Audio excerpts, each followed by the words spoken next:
আসসালামু আলাইকুম সবাইকে সেন্ট নিউজ ইউটিউব চ্যানেলটির পক্ষ থেকে স্বাগতম। আশা করছি আপনারা সবাই খুব ভালো আছেন। আপনারা যারা যারা 1 থেকে 12তম নিবন্ধনধারী রয়েছেন তাদের জন্য একটি বিশাল সুখবর নিয়ে আসলাম। সেটা হচ্ছে আপনারা যারা যারা 35+ বয়স হয়ে গেছে এখনও পর্যন্ত আবেদন করতে পারছেন না বিভিন্ন গণবিজ্ঞপ্তি আসার পরেও, তাদের জন্য ফাইনালি একটি সুখবর পেলাম। সেটা হচ্ছে তাদেরকে হয়তো বা কিছুদিনের ভিতরেই বিশেষ গণবিজ্ঞপ্তি প্রকাশ করবে তাদের জন্য। এটা কিন্তু বৈঠকের সিদ্ধান্ত হয়ে গেছে, গোপন ভিত্তিতে জানতে পারলাম।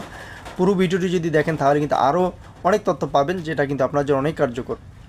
আর যদি চ্যানেলে নতুন হন তাহলে চ্যানেলটি সাবস্ক্রাইব করে দিয়ে আমাদের সাথে যুক্ত থাকবেন, কারণ আমরাই সর্বপ্রথম আপনাদের জন্য আপডেট নিউজগুলো সবার আগে এই চ্যানেলে প্রকাশ করি। তো বেসরকারি শিক্ষক নিবন্ধন প্রত্যয়ন কর্তৃপক্ষ এনটিআরসি কার্যালয়ের সামনে অবস্থান কর্মসূচি পালন করছেন 1ম থেকে 12তম নিবন্ধনধারী প্রার্থীরা। এই শিরোনামে দৈনিক শিক্ষা প্রকাশিত হয়েছে। চলেন আমরা বিস্তারিত একটু জানবো।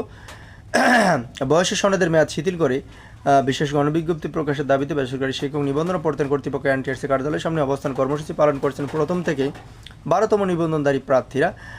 ভালো কথা, রাজধানী স্কার্টেন বেসরকারি শিক্ষক নিবন্ধন প্রত্যয়ন কর্তৃপক্ষ এনটিআরসি কার্যালয়ের সামনে 1 থেকে 12তম সাধারণ নিবন্ধনধারী শিক্ষক ঐক্যবদ্ধ প্ল্যাটফর্মের ব্যানারে তারা অবস্থান কর্মসূচি পালন করছেন। নিবন্ধনধারী প্রার্থীরা বলেন 2021 খ্রিস্টাব্দের 8 অক্টোবর থেকে এনটিআরসি নানা রকম বৈষম্য, স্বজনপ্রীতি, দলীয়করণ আইনের অপব্যবহার, মন গড়া নিয়মনীতি, ঘুষ বাণিজ্য ইত্যাদির কারণে আমরা 1 থেকে 12তম সাধারণ শিক্ষকবৃন্দ আন্দোলন সমাবেশ করেছি, বিভিন্ন স্থানে দাঁড়ে দাঁড়িয়ে ঘুরেছি, অধিকার বঞ্চিত হয়, বেকারত্বের অভিশাপ মাথায় নিয়ে মানবত জীবনযাপন করছি। বৈধ সনদ অর্জন করার পরে বিগত সরকারের সাবেক শিক্ষামন্ত্রী ডক্টর দীপুমণি ব্যারিস্টার মহিবুল হাসান নওফেলের যোগসাজশে চরম বৈষম্য, একতরফা মানবিক ও প্রতিহিংসা শিকার হয়ে অতিষ্ঠ করে আমরা দিনানিফাত করেছি। তো ভিডিওর মাঝখানে বলবো, যারা যারা চ্যানেলে নতুন অর্থাৎ চ্যানেলটি এখনও সাবস্ক্রাইব করেননি প্লিজ চ্যানেলটি সাবস্ক্রাইব করে দিয়ে আমাদের সাথে যুক্ত হয়ে যাবেন, কারণ আমরাই সর্বপ্রথম আপনাদের জন্য আপডেট নিউজগুলো সবার আগে এই চ্যানেলে প্রকাশ করি। তারা বলেন এনটিআরসি 35+ বয়সের দোহাই দিয়ে আমাদের অধিকার হরণ করছে, যেটা চাকরিবিধি অনুযায়ী সম্পূর্ণ অযৌক্তিক ও সঠিক নয়। আমরা যখন আবেদন করে পাশ করেছি তখন সবার বয়স 35-এর মধ্যে ছিল।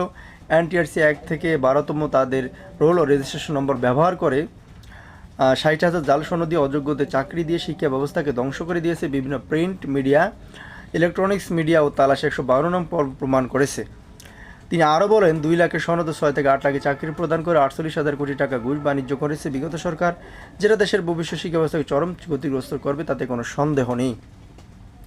প্রতি শূন্যপদের বিপরীতে যোগ্য শিক্ষক বাছাই করার কথা থাকলে এনটিআরসি সেটা করেনি। একটু সাথে থাকবেন, আমাদের নেটটা একটু প্রবলেম। তারা ইচ্ছামতো শিক্ষক পাশ করিয়ে নিয়োগ না দিয়ে শূন্যপদ রেখে করেছে। এনটিআরসি এ পর্যন্ত 17 থেকে 18টি পরীক্ষা গ্রহণ করেছে, তার বিপরীতে নিয়োগ সুপারিশ করেছে মাত্র 5 বার। সেটা তো 2016, 18, 20, 22 এবং 24। একমাত্র এনটিআরসি চাকরির জন্য 2 বার পরীক্ষা বা 2 বার আবেদন করতে হয়, 2 বার টাকা খরচ করতে, যেটা খুবই হাস্যকর। যেমন প্রথমবার এমসিকিউ রিটেন বা ভাইবা পাস করতে হয় এবং পরে আবার মেধা মতে আবেদন করতে গিয়ে নিয়োগের জন্য। গত সরকারের আমলে শাহবাগে 200 দিন আন্দোলন করা হয়েছিল। সরকার পতনের পর আমরা বিভিন্ন আন্দোলন, সংগ্রাম, সমাবেশ, কর্মসূচি পালন করে আসছি, কিন্তু এরপর আমাদের নিয়োগ দেওয়া হয়নি। বিগত কর্মসূচি আন্দোলনের ফলে 2024 খ্রিস্টাব্দের 17 অক্টোবর 23 ডিসেম্বর প্রতিশ্রুতি দিয়েও দাবি বাস্তবায়ন হয়নি। এছাড়া 23 ডিসেম্বর এনটিআরসি কর্তৃক শিক্ষা মন্ত্রণালয়ে প্রেরণকৃত চিঠির ও নিয়োগের বিষয়ে কোনো ব্যবস্থা নেওয়া হয়নি বলেন তারা। তা আশা করি বুঝতে পেরেছেন। আপনাদের প্রতি শুভকামনা থাকবে। আসসালামু আলাইকুম।